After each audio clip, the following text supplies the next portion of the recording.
In 1978, there was no such thing as a third-party publisher of games. The companies that made the gaming systems produced both the systems and the games exclusively.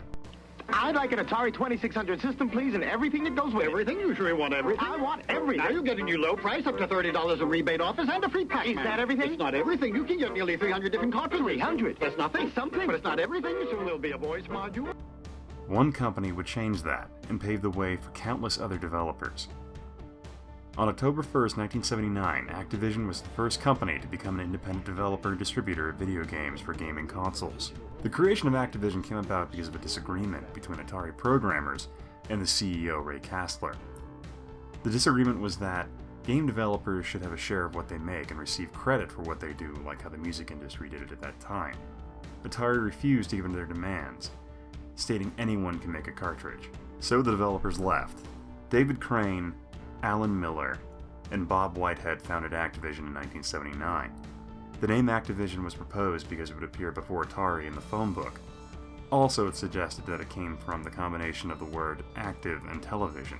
Unlike Atari, Activision wanted to promote the game creators alongside the games they made. When the programmers left Atari, they collectively made more than half of Atari's cartridge sales. The result of them leaving started a legal battle between the two companies, and it wouldn't be settled till 1982.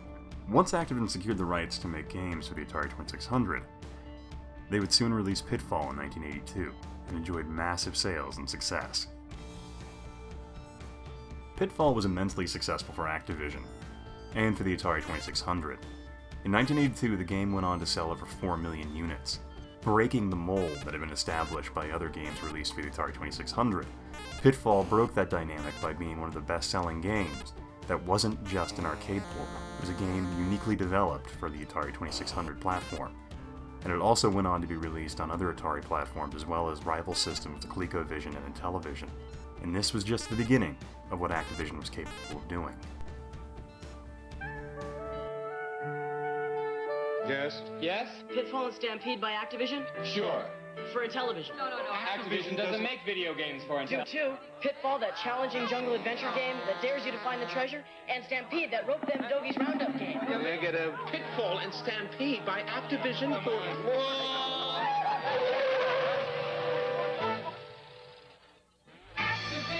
Activision. We put you in the game. By 1986, Activision had purchased the little-known text-based pioneer, Infocom. And this allowed Activision to branch out to more than just the game consoles they had initially worked on. It allowed them access to a massive PC and Apple market which they hadn't previously tapped. And this would begin to expand the repertoire of what Activision was doing. And by 1988, they would rebrand themselves into a company known as Mediagenic, a game that wanted to globally represent itself as a company that did more than just game development, and push forward with business level and business side software development. However, not everything Activision did after becoming Mediagenic was successful, and after battling a patent infringement suit, they lost and were forced to essentially downsize, and after filing Chapter 11, renamed themselves back to Activision and moved their headquarters to Santa Monica in Southern California, and decided to reconcentrate their efforts on making video games again. Once Activision returned to making games in the mid-90s, they had a lot of success with making games like MechWarrior, Heavy Gear, and even resurrecting the old Battlezone franchise, and making several incredibly good titles. They even went as far as remaking their old Pitfall franchise. At this point in Activision's history, Activision went down a similar route that EA had done earlier, and began a massive acquisition strategy. And in 1997, they purchased Ravensoft, and then in 1998, Pandemic Studios, and in 1999, Neversoft. With the purchase of Neversoft came a revolution in Activision's financial success that introduced them to the Tony Hawk line of games. The next gigantic move for Activision was when they invested in Infinity Ward and Tetrarch, and that gave them access to the Call of Duty franchise, which was an immense hit, both for its single-player game and its massive multiplayer potential.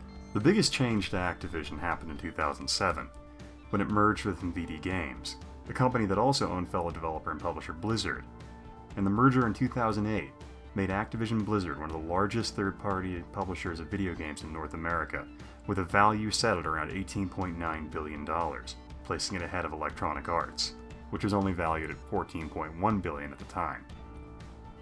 Activision as a company has enjoyed the ups and downs of the industry, but most of all it's defined itself as being a trailblazer in some areas, but also falling behind in others.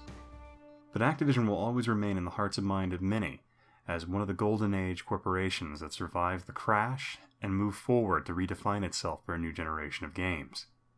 And as a result, they have relatively dominated the North American gaming market, and have continued to grow and most likely will continue to succeed and ever expand. If you like this content, I highly suggest you check out my website, HistoricNerd.com. I also highly suggest you check out theconsoleexplosion.com. It has a number of other content providers there that generate quite a bit of good work that you might find enjoyable. If you want to say something to me directly, feel free to contact me at HistoricalNerd on Twitter.com. So feel free.